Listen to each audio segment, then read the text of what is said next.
mga pinakita sa akin, whether ito yung basta saka ko na ilalabas yung mga ebidensya, but basically ang sinasabi, nakipagsabwatan si Senator Lacson sa administrasyon. Nako po mga kababayan po natin, Lacson nakikipagsabuatan sa administrasyon sa Malacanang para pagtakpan ang investigasyon ng flood control project. Yan po yung mga matinding pasabog ni SP Cayetano. Siyempre, kagaya sa ating aasahan, hindi naman aamin yan si Pinky Lacson. Hindi aamin yan. Pero kita naman po sa kanilang galaw, kita naman po sa kanilang pananalita kung paano po nila nililihis ang isyo at kung kaano po sila kadesperado na agawin ang liderato sa Senado. O, tingnan nyo ha, kahit wala silang quorum, 12 lang, ini-insist nila na may quorum pa rin. Alright, kung hindi pa kayo nakalike sa video natin, palike naman mga kababayan po natin. At anong sagot ni SP Cayetano dito po sa mga pananakot, kwilyuhan, aarestuhin, kakalad ka rin na mga pananakot na sinasabi nitong si Erwin Tulfo, Mr. Bend the Law. Oh, mahilig mag-bend the legs. So sabi nga ni SP Cayetano, kahit nung panahon ng martial law, wala namang opisyal ng gobyerno nagsasabing kukulyuhan o aarestuhin ang isang senador. So dagdag niya pa, kung ganong mental state ng isang senador tapos siya ang magiging chairman, walang makakapaggarantiya ng inyong safety doon. O isang tinutukoy po na SP Cayetano ay yung mga resource person nakaharap. So kung ganito po, no, mainitin ang ulo gaya ni Rap. Si Rap, ang kanyang kapatid, pareho lang, no? Ang hilig-hilig talaga sa totoo lang ng mga Tulfo manakot. Ang hilig-hilig talaga nila manigaw, mag-grand standing. Bubugbugin, kikulyuhan, kakalat ka rin, mumurahin. Pero sa totoo lang, mga kababayan natin, sa tagal ko na nakasubaybay din sa mga programa ng Tulfo, sa mga matatapang na pananalita nila, mga pagbabanta, wala pa naman akong nakita or napanood na may binugbog ang Tulfo. Meron na ba kayo nakita na may binugbog ang Tulfo? Wala, di ba? Pero may Tulfong binugbog. Di ba may Tulfong binugbog sa airport dahil sa kanyang pagiging gago, mayabang din at bastos na bunganga. Ayun, nabugbog, namaga yung mata. So, yun, mayroon akong nakitang binugbog na Tulfo. Pero yung namugbog na Tulfo, dahil matapang siya, dahil astig siya, wala akong nakita. So, malalaman natin yan sa Lunes. Kung kalat ka rin niya ba talaga. Si Marcolita, Robin Padilla, Pia Cayetano, SP Cayetano. So, abangan natin yan kung kaya niya talagang kalat ka rin yung kapwa niya senador. Kaya niya ba talagang takutin? Kaya niya ba talagang arestuhin? Kwilyuhan. Malalaman natin sa Lunes yung tapang nitong si Erwin Tulfo. Okay, punta na tayo dito sa sinasabi po ni SP Cayetano na talagang nagkakaroon ng sabwatan sa dating chairman nga ng Blue Ribbon Committee at ang Malacanang. And of course, no, dito po sa Tuta 12 ni BBM ngayon. Actually, kahit hindi sabihin ni SP Cayetano, alam naman po ng sambayan ng Pilipino, alam ng buong Pilipinas o alam nga ng buong mundo na talagang nagkakaroon po tayo ngayon ng silent martial law, tahimik na pambubusal sa mga ordinaryong Pilipino. Hindi lang ordinaryong Pilipino, senador, congressman. Nakita nyo kung ano ang ginawa nila kay Congressman Kiko Barsaga. Okay, wag na tayo lumayo. Pagpatuloy natin to, pakinggan natin. Para iporma laban kay Jinggoy, kay Cheese, kay Joel, etc. Regardless kung may zero truth, partial truth, or whatever. And then may mga pinagtakpan, no? From masterminds lower. And then iba-ibang grupo 'yon, ha. Wala pa wala pa atang 18 noon yung Marines. So ang inudyukan namin noon ay si Senator Loren. So again, wala naman nagsabing dapat ako, binigay ko sa kanya. Tapos nag-usap kami, sabi niya, Alan, sana tayong dalawa, no? But kaming dalawa, meaning mag-sharing din kami. So, when we were going to execute, dahil may 14 na kami, biglang may mga tumawag at doon po nag-umpisa. Doon ko nalaman na negotiable pala yung mga kaso nila. Kasi tinawagan na yung mga may kaso, wag nyo lang iboto si Loren, bawiin nyo, hindi na kayo kakasuhan. At yung isa doon, na witness ko mismo dahil sa harap ko, tinawagan yung isang high official at narinig ko yung pinag-usapan. So, Grabe, no? So, totoo. Totoo yung mga negosasyon na sinasabi po ni Jinggoy. And nakikita natin ngayon na nangyari na nga kay Chis Escudero. Tingnan nyo, mukhang tumahimik yung kaso ni Escudero sa Comelec. Kasi nga, bumaliktad na po siya. Wala nang ingay ngayon. Yung maingay ngayon ay kay Senator Marcolita. So, negosyable nga. Kaya nga nakulong si Jinggoy eh. Kasi hindi siya nagpa-negosyate. O, malalaman natin kay Villanueva. Kasi bali-balita natin, pag magkaroon ng special session, eh talagang sasama na dito po sa Tuta 12 itong si Villanueva. So, malalaman natin yan if accurate yung mga lumalabas na impormasyon. we stopped there kasi nga may isa naman, wala naman siyang kaso, yung kunikwento ko sa inyo. Pero nagulat ako, takot na takot, no?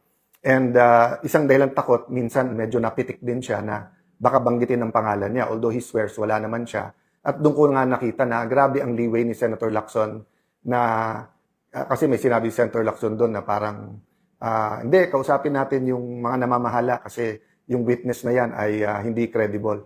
Pero pagdating kay Joel Villanueva, pagdating kay Jinggoy, pagdating kay Chis, eh credible naman yung, well, wala si Chis ata sa witness na yon, no? Pero dun sa dalawa, or at least kay Senator Joel yung witness na, yung particular witness na yon. So what happened is sometime March, I went to see two people.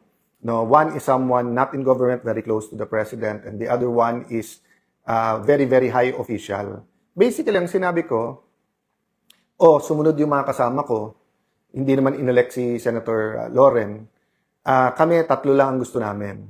One, tutukan yung ekonomiya ng ating bansa kasi kahit na hindi inaamin ng Malacanang, no? Not exactly in these words, no? But basically, it took some time for Malacanang to admit that there's a crisis. And they didn't create the crisis. The crisis came from the US, Iran, and Israel conflict. No? But it took in denial for the first 2 weeks ang Malacanang.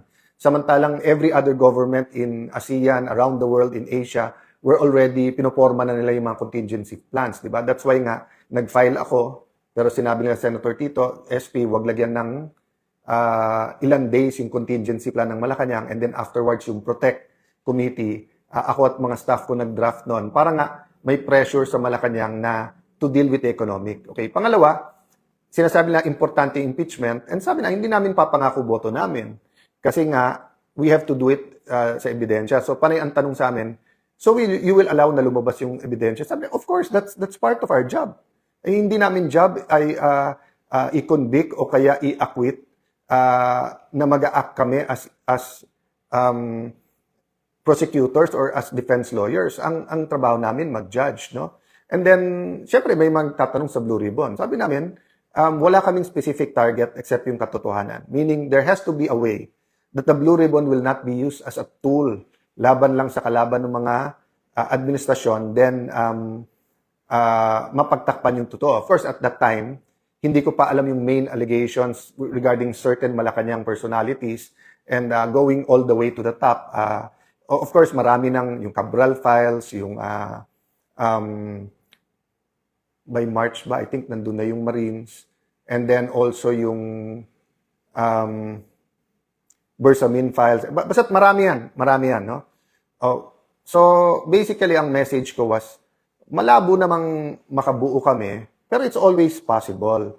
So, ang pinapaabot lang namin sa Malacanang ay hindi na po feasible yung Tito Soto, Risa Hontiveros, Kiko Pangilinan, Lacson Group of 4, Gang of 4, na pagpapatakbo ng Senado because it wasn't productive anymore. Panay 2028 lang ang issue, tapos maraming pinagtatakpan, tapos hindi nakatutok sa pangangailangan ng tao.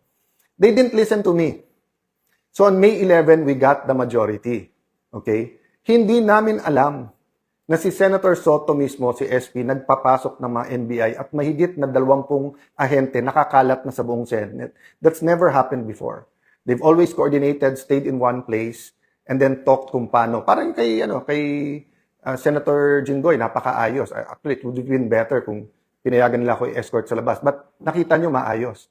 So yung May 11, in hindsight makikita nyo na po mga kababayan na May 11, set up nila yon. May 13, sila naglagay ng full battle gear na mga NBI at mapapatunayan namin, Senate premises po yon. So, ang point ko po, sila yung nanggulo ng nanggulo, yung 11 kakampi ang Malacanang, kakampi po ang NBI, tapos pinapalabas, ako at kami ang magulo. Clear na yon, hindsight ha. Even yung walkout, nung sila nag-walkout, 12, wala daw quorum. Nung nagka-12 sila, meron na biglang quorum.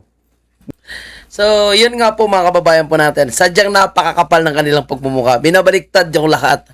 No? Sila yung nagpapasok ng NBI. Sila yung una-unang umalis bago nagkagulo. Tapos sa palabasin nila drama at nanggulo pa yung kampo ni SP Cayetano. Di ba? So, nung nag-walkout sila, walang quorum. Pero nung hindi sumipot yung majority, parehong 12, may quorum daw. Bendalo nga. Kaya tama yung tawag po ni SP Cayetano sa kanila. Yung grupo ng Bendalo. At ito pa mga kababayan po natin. No? Itong si Ping Lacson, dahil bistado nga na talagang nakikipagsabuatan at tuta na rin ngayon ng bangag na administrasyon, bumabanat ngayon. Sabi niya dito, the Executive Department daw, yung House of Representatives, yung IBP, mga Lodens, professor daw, former Senate President, ay hindi daw nire-recognize si SP Cayetano. So, ano daw si SP Cayetano? Yung kay SP Cayetano is nasa konstitusyon. Ang hawak niya is konstitusyon. Yung batas na nagpapatunay na siya ay lehitimong Senate President. Dahil kailangang 13 bago bumoto, 13 bago magkaroon ng lehitimong quorum. Dahil nakita natin sa roll call, sinama pa si Jinggoy at saka si Bato. So kung hindi na nila ni-recognize as part ng Senado, itong si Jinggoy at si Senator Bato, hindi naman sila tinanggal. Diba? Hindi naman sila out of the country. Oh. Kaya, nakakatawa lang, dahil mga marites, no? At Bendalo nga talaga ang kanilang grupo. Hindi kanya mabanggit na ayon sa konstitusyon, hindi na siya Senate President. Ang pinagbabasihan niya lang, yung mga nagsasalita ng mga individual organisasyon, which is obvious naman, nakakampi ng bangag na administrasyon. Kakampi naman nila ngayon. So ano pang aasahan ng taong bayan? Siyempre, magiging pabor talaga sa kanila yan. And anyway, magkakalaman yan sa Lunes, yung pananakot na yan. At ayon nga kaya SP Cayetano, ilabas nyo ng 13. Kung sasama sa kanila si Joel, di tapos na ang problema. Kaya si Joel, kung babaliktad siya na sa kanya yan, at least, yung taong bayan alam ang katotohanan.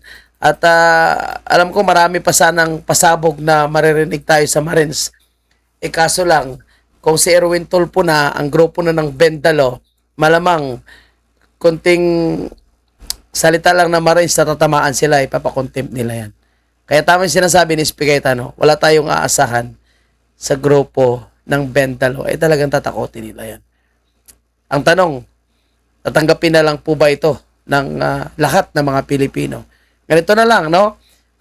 Wala nga tayong formal declaration ng martial law, pero nasusunod yung kanilang ginagawang cover-up. Nasusunod yung ginagawa nilang pagbabaluktot ng batas at pagtatakip ng katotohanan. So, wala. Demokrasya, pero natatakpan ang katotohanan. Demokrasya, pero dinatakot yung mga nagsalita ng katotohanan. So, nasa tao na yung pagdedesisyon sa mga ganitong klaseng pagkakataon, mga kababayan po natin. And kahit mga senador, congressman, kaya nilang ipakulong. Ganun ang kabilis sa kanila, no? Supreme Court, napakatahimik. DOJ sa kanila, Ombudsman sa kanila, Sandigan Bayan, Sandigan Bayan sa kanila rin.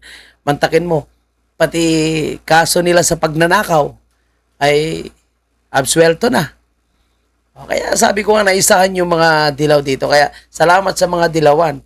No, grabe pa salamat siguro ng mga Marcos sa mga dilawan dahil ang nangyari nga, imbis na idiin nila yung mga kasong ito, no, ilaban nila yung mga kaso, parang sila pa yung nagbigay ng paraan para maabsuelto sa kasong pagnanakaw ito mga Marcos. Kasi nga, aminin man nila o hindi, ngayon nagkakasabuatan po sila para babagsakin ang mga Duterte. at hindi naman nila pagtakpan yan. And salamat again sa panibagong teknolohiya, social media, syempre. Dahil dyan nalalaman ng publiko, nalalaman ng lahat ng mga Pilipino kahit sa mga liblib na lugar yung katotohanan. Dahil kung ang mainstream media lang kasi yung papanoorin, nakapokus ka lang sa mainstream media, puro twisted na balita, and kung sino yung malaki yung bayad, yun ang nasusunod na naipapalabas na balita. Pero yung mga ganitong klaseng issues, pinapatay na nila. Lalo na po sa issue na pinasabog ng mga Marines. Mukhang pinapatay nila. At yung pinapalabas nila, syempre, yung pabor kay Bongbong Marcos. Ang ini-interview nila, pabor ang komento sa bagong tuta ng mga senador ni Bongbong Marcos. Kaya, ang hirap talaga, sa totoo lang, kung walang social media. Kaya, salamat at may social media, at least balance. Hindi naman, minsan sa social media nga, sa mga vloggers, mga fake news din. Kaya dapat maging ano rin, maging matalino din ang mga Pilipino sa panonood ng mga content. Kasi kung may fake news sa mainstream media, may ganon din minsan sa mga vlogger. Lalo na po yung mga bayaran. So again, abangan natin sa Lunes kung ano yung magiging kaganapan. Okay.